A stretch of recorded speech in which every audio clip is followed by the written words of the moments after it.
WrestleMania 29 is officially in the books, ladies and gentlemen, and a lot of people are disappointed by the results last night. I can understand some of the frustrations. However, I wouldn't say this was a terrible WrestleMania. You know, it's certainly better than WrestleMania 27. It wasn't the greatest WrestleMania ever of all time, I'll give you that. And it doesn't come close to being one of the greatest of all time either. But regardless, it was a pretty decent WrestleMania. And I gotta say, the 4 hours just flew by. I mean, 4 hours that just went fast. Boom, out of the get-go. I mean, when I was watching WrestleMania last night, is it just me or did time fly by so quickly because of how fast these matches were? I mean, it was incredible how fast some of these matches were going. But I guess because of all the excitement throughout the weekend of WrestleMania 29, that's what happens when you get to the actual show. It's like you can't believe it, and then once the action has begun, boom, the time just flies by. But yeah, guys, it wasn't necessarily the greatest WrestleMania, but it wasn't the worst WrestleMania either. And you know, a lot of people are mainly bitching about the main event result. Of course, John Cena winning the WWE Championship and finally defeating The Rock after what? 3 years of build-up between John Cena and The Rock. And let's face it, this entire redemption story was revolved around John Cena. We all knew John Cena was going to be the man to beat The Rock last night. I mean, that was my prediction, as you saw in my previous video when I gave you guys my predictions and preview of WrestleMania. I basically had John Cena winning this match, so that's basically what happened. Now, just because the results were predictable, I think that's the fact that I think that's why some of these fans are disappointed, and they're not necessarily happy or thrilled with WrestleMania because the results made it obvious for them. It was too predictable for them, and it kind of ruined the fun. But one thing you do need to have at WrestleMania is shock value, and I will give you guys credit there to those complaining about WrestleMania. I can see where you're coming from. I agree with you. Too predictable some of these outcomes were, and it did take away a little bit from WrestleMania because it didn't feel like a WrestleMania atmosphere because of how predictable some of these match outcomes were. But they were still pretty good matches, I gotta say. And yeah, I mean, I just would have loved it more if these matches were not as predictable. But yeah, I think that's mainly everybody's problem coming off of WrestleMania last night. Why mainly everybody is complaining, it's because it was way too predictable for them. Maybe if it wasn't as predictable, people would have different things to say about the event. I certainly would. But again, just because it was predictable, it doesn't mean that it was an awful WrestleMania. It was a pretty good WrestleMania. The fans were quiet for most of these matches, though, in the second half of the show, and I don't know why it was. Maybe it was too cold for them to even get up and feel energized. Or maybe they just were exhausted by the second half of the night after CM Punk versus The Undertaker, because that match to me was what stole this thunder from the entire show. Just like last year, once again, Undertaker's match stealing the show. But I gotta give CM Punk credit as well because he put on a hell of a match. But yeah, it seems like everybody was hyped up for that match. Everybody was yelling their lungs out for Undertaker and CM Punk. And then after that match, it's like, the fans were dead for Brock Lesnar versus Triple H, and they were somewhat dead for John Cena versus The Rock until the action in that match started to pick up later on in the show, or later on in the match. But yeah, I gotta say there are a lot of positives out of WrestleMania as well last night, and one thing being that WWE did a good job of bringing some exposure to their young talents, to the future of the business. You know, they did put them over. The Shield started off the night in a match against Big Show, Randy Orton, and Sheamus. They defeated them three as Ambrose pinned Randy Orton, and that's how they got the victory. And then after the match, Big Show knocked out both Sheamus and Randy Orton as their little rivalry continues and their little intensity continues to build. Because if you remember, before this match, they were having their little issues as a tag team, so they played that out. They made that a factor last night in their match, and basically that's how the Shield won because of Big Show, Orton, and Sheamus not being on the same page. But it still benefits the Shield because this was their first WrestleMania ever. They're WWE rookies. They've never been in a WrestleMania atmosphere before, and here they are opening the show. I mean, if WWE trusts you to open the show for WrestleMania, that means they're high on you. That means they consider you a big deal. So the fact that the Shield started a pay-per-view with three of the biggest names in the WWE right now, in Big Show, Sheamus, and Orton, and they beat them three, that's good. So I like the fact that a lot of these young mid-carders got some exposure last night, and it's not like WWE buried them. But yeah, this match right here was pretty solid. It was good. The fans were into it. They were chanting Shield. You know, they were chanting Let's Go Ambrose. I heard a few Ambrose chants in there. So I like the fact that the Shield was able to expose themselves, be recognized on the grandest stage of them all, show off what they can do, show off their ability in the ring to those thousands and thousands of fans who were in attendance who may have never seen the Shield compete before in a WWE ring or in a wrestling ring for that matter. But yeah, I like the fact that the Shield won, and I was right in my prediction. They're continuing their undefeated streak, and we just got to see where they go from here. But yeah, a great match opener right here to kick off things for WrestleMania 29. I knew for a fact that Big Show was not going to take the pinfall by the Shield. There was no way Big Show was going to get pinned. So it was going to come down to Orton or Sheamus getting the pin, and Orton got the pin. No, he didn't turn heel, but, you know, that doesn't mean you should be disappointed just because he... If it takes Orton turning heel for WrestleMania to be good to you, then there's something wrong with you, because just because Orton didn't turn heel doesn't mean, oh, WrestleMania sucked. He doesn't have to turn heel, guys. Come on, let's be realistic here. But yeah, throughout the entire night, basically, WWE did a good job of putting over the young talent. And we move on to the next match here, Ryback against Mark Henry. This match was a huge question mark for me, because why in the hell did they have Mark Henry beat Ryback? There was no point in Mark Henry beating him. What does Mark Henry gain off of beating Ryback? Ryback needed this victory more than Mark Henry did. And the fact that Mark Henry just beat him flat out like nothing, and he beat him like any ordinary opponent, I think that hurt Ryback more than anything else. He was already hurt prior to this match, seeing as how many times he's been screwed over in the WWE Championship matches when he was facing CM Punk early on. And now, again, he loses. It's like, what is WWE doing with this guy? They're building him up, but yet they continue to have him lose big-time money matches. This was a night where Ryback could have been made a star. It was his moment last night. It wasn't supposed to be Mark Henry's moment. And yeah, there were sexual chocolate chants in there for Mark Henry. But this guy is not a newbie to the WWE. He's been here for 15 plus years. He's a veteran. He doesn't need this victory at all. It does nothing for him. Ryback could have benefited from this match a whole lot more. And the fact that Ryback lost, I think Ryback is done. There's no way he's going to get out of this. The fans are just not going to care about Ryback anymore. They're not going to care for him after the events of last night where he lost to Mark Henry again. And if you were going to have him...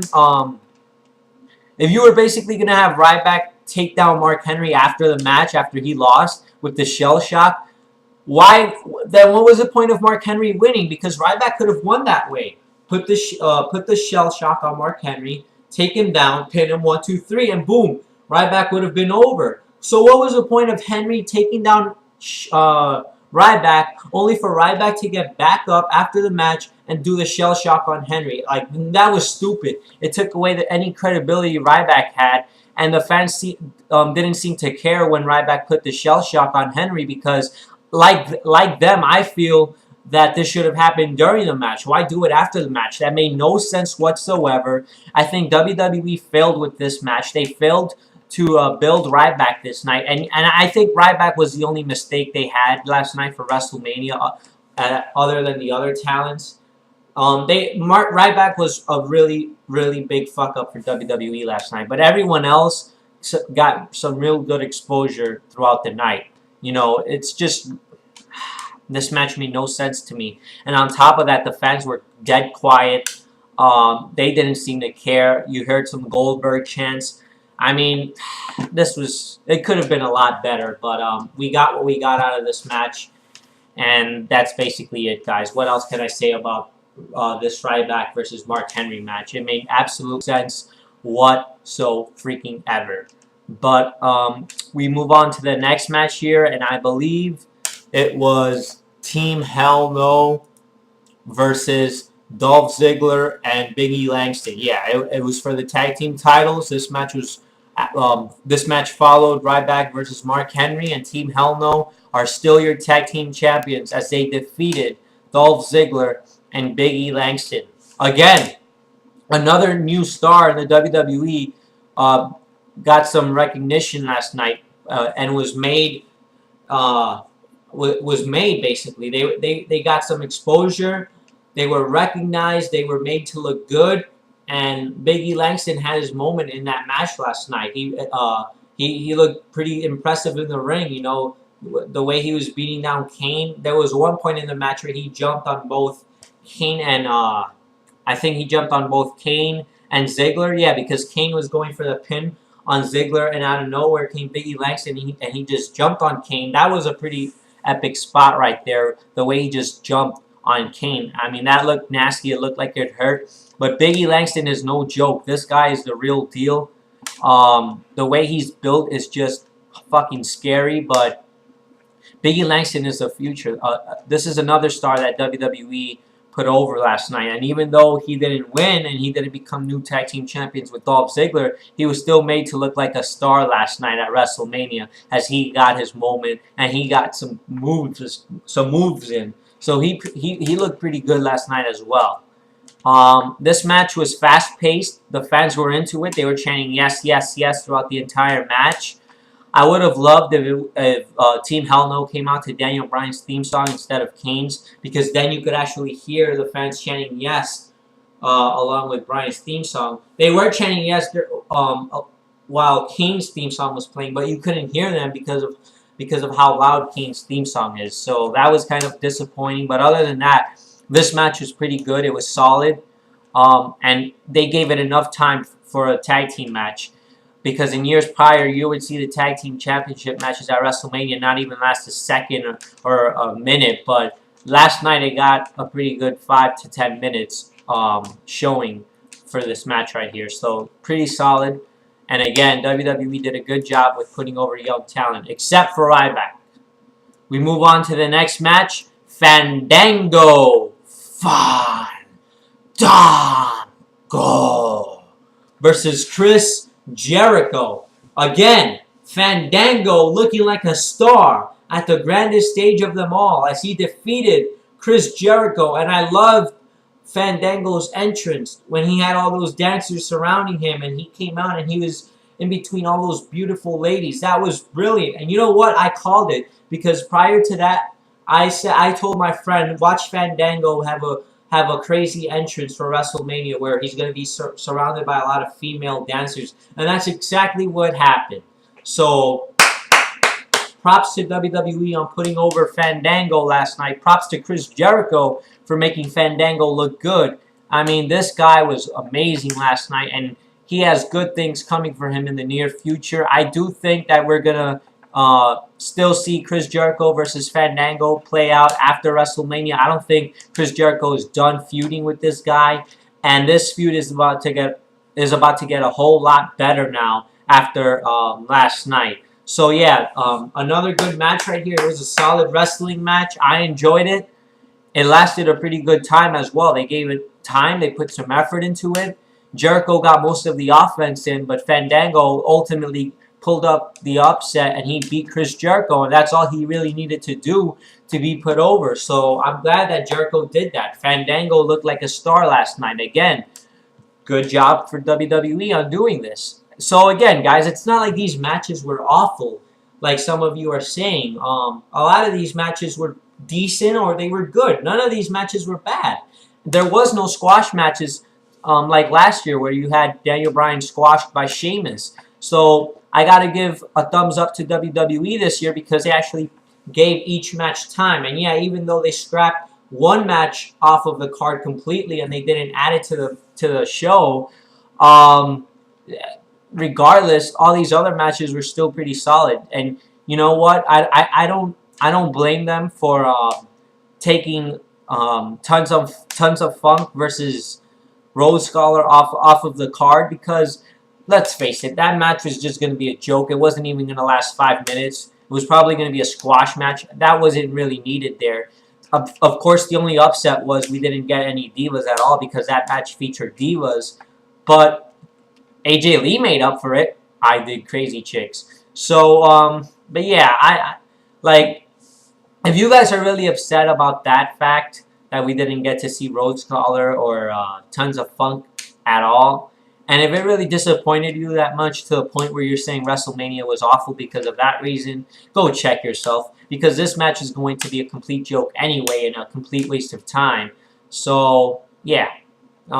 If you really think that because of that, WrestleMania 29 was the worst ever, then you got some serious problems. But we move on to the next match. I'm not even going to talk about Diddy's performance. All I'm going to say is I'm glad it was short. That's all I'm going to say. But the World Heavyweight Championship match was actually the 5th match on the card. Yeah, it was a 5th match on the card last night. So, again, this is another good job by WWE right here. Because unlike the last 2 years where they've had the World Heavyweight Championship match kick off WrestleMania and be the match opener, this year they did things right and they did things differently, bringing some prestige back to the world title by not having it seem like it's a mid-card title, and whenever the opponents fight for it, it feels like a mid-card match. That wasn't the case at all last night, as Swagger and Del Rio got a pretty good amount of time in the ring going at it, and they actually put on a pretty good match. It was fast-paced. They got a lot of moves in. I like the counter after counter with the submissions. It was a solid match. We even had Zeb Coulter cut a promo before the match to basically have the fans recognize who he and Jack Swagger are. So again, WWE did a good job with the new stuff, with the new talent this year at WrestleMania. They did a really good job in exposing them, making them look good. For those who may have never heard of them, they presented them well on television for the first time, gave them enough time. They didn't bury anybody. They didn't squash anybody, which was good. So again, guys, this match right here was solid. I was actually pretty entertained by this match. And of course, Del Rio retained the World Heavyweight Championship. I would have loved it if Dolph Ziggler came out and cashed in. I was a little upset by that, but I was expecting him not to cash in at the same time. You know, it's like one of those cases where I wasn't getting my hopes too up because I knew it wasn't going to happen for sure. You just had to see the reality of it. Del Rio is in a high position in the WWE right now. WWE is high on this guy. There's no way they're going to just put the title on Ziggler after the push Del Rio has been getting, especially now that he's a babyface. And Jack Swagger just recently was pushed back to the top with a new gimmick, a new repackaging, and he's been outstanding as well. So Dolph Ziggler right now, he can still wait and cash in that briefcase at a later date. So again, I wasn't expecting it to happen, but man, would I have marked out if I saw Dolph Ziggler come out. I mean, that would have been epic. But yeah, this match was pretty good, guys, and we move on to the show stealer of the night, the match of the night, The Undertaker versus CM Punk. This match was outstanding. Show stealer for sure. I don't care what anybody says. Arguably the best match on the show. This match stole WrestleMania. This match made WrestleMania for me. It stole the show completely. Enough said. You know, the fans were going nuts for Undertaker. They were going nuts for CM Punk. You got the Undertaker, CM Punk chants throughout the match. And, you know, the fans were split. I was actually surprised that the fans were split because I even heard some boos for Undertaker when they were sharing punches back and forth. You heard some boos for The Undertaker and some cheers as well, but you also heard the same thing for CM Punk. And I don't think I've ever heard Undertaker booed at WrestleMania before. So last night's crowd was pretty interesting. I did hear a lot of boos for Undertaker, and I did hear cheers for Undertaker as well. So it seems like the fans were split 50-50. Usually the entire arena is 100% for Undertaker when he has a match at WrestleMania. But last night's crowd, you know, maybe it was CM Punk. There were so many CM Punk fans there that they had no choice but to boo The Undertaker. And I have no problem with it. The WWE Universe is entitled to thinking whatever they want. It's their voice. It's their opinion. Whoever they want to cheer for, that's them. But ultimately, this match made a great story. A great story was told. And props to CM Punk, man, because he looked like a star last night. I love the way Living Color performed for his entrance. Just a complete show stealer. And for those of you who earlier were saying, oh, Undertaker looks in bad shape. Oh, I don't think he has enough in him to last for a few more years. Oh, he looks bad. Oh, he looks unhealthy. Oh, he's not going to put on a good match. He's never going to be the same. Well, fuck you, because last night Undertaker proved you wrong once again, as he looked amazing in the ring. He didn't show age at all. He was moving well. He was moving fast. He showed a lot of mobility. He was moving around the ring quickly and properly. You know, he was keeping up with CM Punk. It's not like Taker was out there looking like an old fuck who could barely move and he didn't sweat bullets. You know, he actually looked good. He didn't get exhausted or anything like that. Taker was in shape. So I don't know what you fans are bitching about when you say Undertaker's not in shape. He was in shape, and last night he proved it as he put on a good match against CM Punk. He still has it in him. He still has a few more years in him. And you know what? This match was interesting because they only faced legends and Shawn Michaels and a Triple H, but now that he faced CM Punk, it made things even more special. So, yeah, it was pretty interesting, and I like the fact that we got to see Undertaker get his time in. I like the fact that we got to see CM Punk get his time in, and Paul Heyman was awesome at ringside as well, as he was, as he was basically yelling things to Undertaker. He even gave the urn to CM Punk during the match so Punk could hit Taker in the head with it. Just amazing job by the WWE with this match. I was so emotionally invested into it. I was at the edge of my seat. There was a moment in the match where I actually thought the streak was going to end right after Punk hit Taker with the urn. I was like, oh, holy shit, it's about to be over. And nope, Taker kicked out once again. So once again, WWE got me with the close pinfall. Of course, like I said earlier, this match was the best match of the night. But was it better than last year's match between Taker and Triple H? Yeah, I don't know. I don't think it surpassed Taker versus Triple H last year because that match can never be redone, rewritten, ever. That was just an amazing job by Taker and Triple H last year, and I rank that amongst one of the greatest WrestleMania matches I've ever seen. But last night's wasn't bad at all either. You know, Punk and Taker, I have nothing to complain about. They had an amazing match. Again, I just wouldn't say it was better than what Taker and Triple H did last year, but it still stands out as one of the greatest WrestleMania matches I've ever seen. And it was definitely better than any match on the card last night. So props to Punk and Taker. Punk has nothing to complain about because he looked like a star. And again, he didn't need to beat Undertaker. He doesn't need a victory over Undertaker to prove himself. Punk is better than that. We all know that win or lose last night, he was still going to be a star and he's still going to be the best in the world. Punk did not need to beat The Undertaker last night, for those of you saying he needed it. Because he just got off of one of the longest title reigns in WWE history. So that alone should have made Punk a star already. I don't know why fans are bitching about saying, oh, Punk should win. He doesn't have to win that match as long as he performed to an extent, which he did. So, yeah, easily the show stealer of the night last night. And every Undertaker match should be the main event at WrestleMania. But again, it wasn't. You know what? I'm fine, though. I'm fine with Taker stealing the show every year with any of his opponents.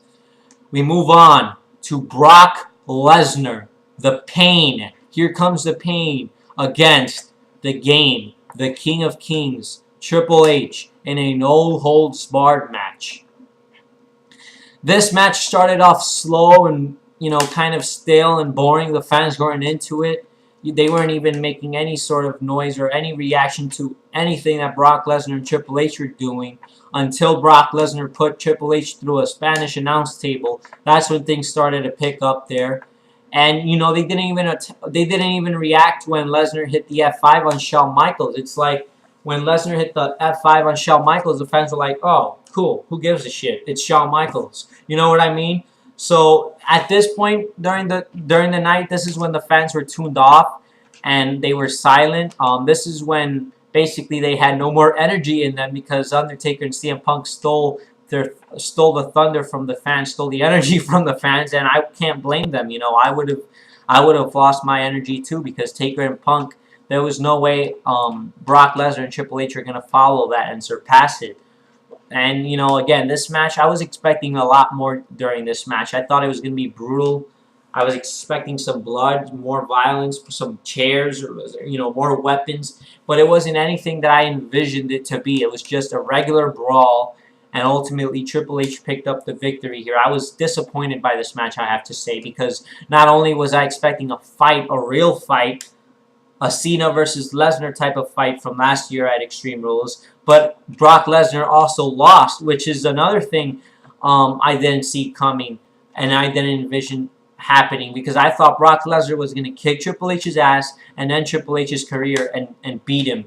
And again, that didn't happen. So I'm disappointed by this match. I think I'm disappointed by this match more than any other match on the card. Brock Lesnar needed to win last night. Now his record is 1-2. Now he loses some credibility. Now he's not seen as this huge ass kicker who's unbeatable and unstoppable because now it seems like anybody can stop him and he's just another ordinary bully monster on the roster that a big babyface can come and take down. That's basically what it seems like now, as opposed to last year when Brock Lesnar first came back and he was a beast. He was a pain.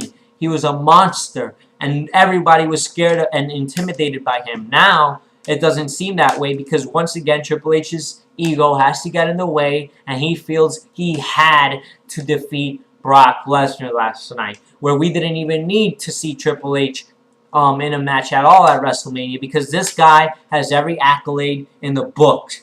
He's accomplished everything. He's a 13 or 14, whatever, world time champion.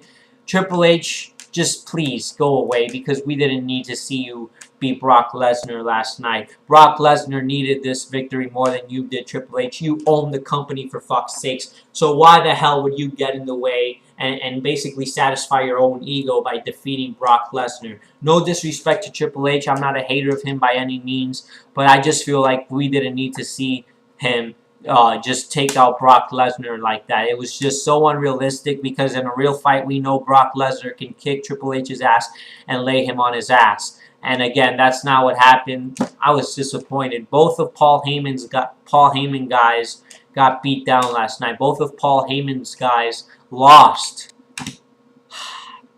Paul Heyman must be feeling shitty tonight or last night, but we'll see what happens tonight on Raw. And finally, we move to the main event. John Cena versus The Rock for the WWE Championship. John Cena picks up the victory as he hit the AA on The Rock and he pinned him. 1, 2, 3. And we have a new WWE Champion in John Cena. Not just the new WWE Champion, but now he is the new champion of the new title holder. So basically, or excuse me, I botched that. He is a new champion with the new championship belt. I mean, it's gonna seem awkward seeing John Cena tonight on Raw carrying The Rock's new championship because John Cena, for so many years, we've been accustomed to seeing him holding his own spinner belt. Now it's gonna look awkward as fuck him holding a different belt. But yeah, this was an obvious outcome. We all saw it coming, and you know, yeah, I would have liked to see a John Cena heel turn. Would it have been better? Yes. Would I have been happier? Yes. Would I have said WrestleMania was better if John Cena turned heel? Yes. But since he didn't, does that mean I should bitch and moan and say I'm done with WWE and I'm never going to watch again? No.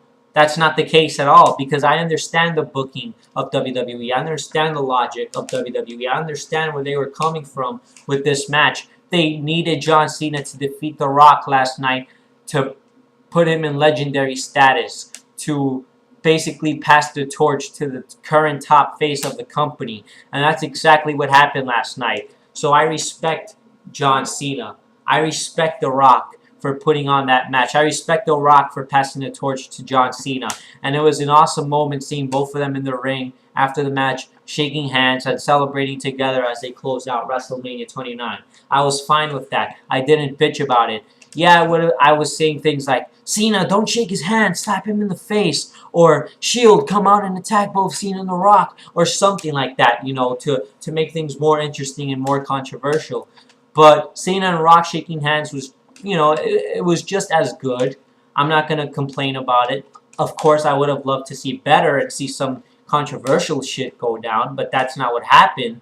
And, you know, that's just me. That's my style of being a wrestling fan. I like crazy shit to go down. I like unpredictability. I like controversy. But we didn't see controversy at the end of the night last night. I like swerves. I like twists. But that's not what happened. I like being shocked. That's not what happened. But just because that didn't happen, it doesn't mean I'm going to sit here and rant about WrestleMania 29 being one of the worst ever. You're never going to get everything you ask for in life. And that's another example of what I'm talking about right there. The fact that we didn't get what we wanted out of John Cena. But that's fine. Because from a business standpoint, it's understandable. John Cena is the top face of the company. The Rock needed to put him over. The Rock needed to pass the torch to him and say, listen, guys, I know you love me, but this is the guy right here. This is the guy that has worked his ass off for you, the fans, for 10 plus years. You need to respect him and see him for what he is, a true hero. And that's basically what the story of last night was. So, what would I rank WrestleMania 29 last night? I would rank it a 6 out of 10. It wasn't a 7 out of 10. It wasn't an 8 out of 10. It wasn't a 9 out of 10 or a 10 out of 10 because I felt they could have done things more better. I felt they could have had another match last night at WrestleMania. We didn't need all those unnecessary video packages throughout the night of Cena and The Rock. What else? There was no Divas match. You know, I felt like they could have added a little more to WrestleMania last night. I felt we could have been shocked more. We needed more shock value last night at WrestleMania because there was zero shock value. And so that's why I think I give it a 6 out of 10 because had there have been shock value, I probably would have rated it higher, give it maybe a 8 out of 10. But there was zero shock value, so that's why I'm giving it a 6 out of 10, guys. And another thing is, the predictability is also another reason why it takes away from it being a 10 out of 10 or even an 8 out of 10. It's because there was too much predictableness going on last night. And that's basically it, guys. Those two reasons right there. No shock value and too much predictability. But again, just because it was those two things that takes away a little bit from WrestleMania, it doesn't mean that it takes away everything from WrestleMania. It just took away some of WrestleMania for me. And ultimately, that's why I felt a little bit let down. But again, it wasn't the worst WrestleMania ever. And I certainly rank it up there being better than WrestleMania 27. So, yeah, it was a pretty good show. And the fans were invested into John Cena versus The Rock. You know, you heard the fans going nuts when Cena and The Rock were hitting finisher after finisher after move on each other. The fans were into the match. So when you have the fans going nuts and reacting to John Cena versus The Rock, you know WWE has done a good job with the main event as they've sold you on watching this match because even those smart marks, even the haters of Cena, even the haters of The Rock, who were in attendance last night, were on the edge of their seats to see who was going to win because Cena and The Rock were able to pick up the action in the middle of the match and they made things a lot more interesting. I think that I think the match told a better story than last year's match because the commentators were pointing out so many things throughout the match, such as John Cena's downfall since WrestleMania 28, how they kept emphasizing on Cena not making a mistake and fighting to not lose. That was pretty good. So it told a good story, you know. And that the dramatic factor was also what added to the main event this year. There was no drama factor to last year's match between Cena and The Rock. This year's match had a lot more drama in it. So that's why I feel Cena versus The Rock this year was a lot better than last year. Of course, I didn't have the same feeling as last year for this match. I didn't have the same passion or emotion for Cena versus The Rock this year because I already saw it last year. And last year, seeing it for the first time was once in a lifetime for me. So I was like, oh, I can't wait to see this match. Here we go. It's the dream come true. This year, however, when the bell rang and I saw Cena and The Rock, I was like, oh, cool. They're fighting again. So, yeah, different emotions this time around, different reactions this time around. But I still think this match was more special than last year's. And that's my thoughts on WrestleMania 29. I'm pretty sure WWE got the buy rates they were looking for out of this show, guys. But, yeah, peace out, and let me know what you guys thought of WrestleMania 29. Make sure to subscribe and follow me on Twitter, @Lucas the Menace. Peace out, guys.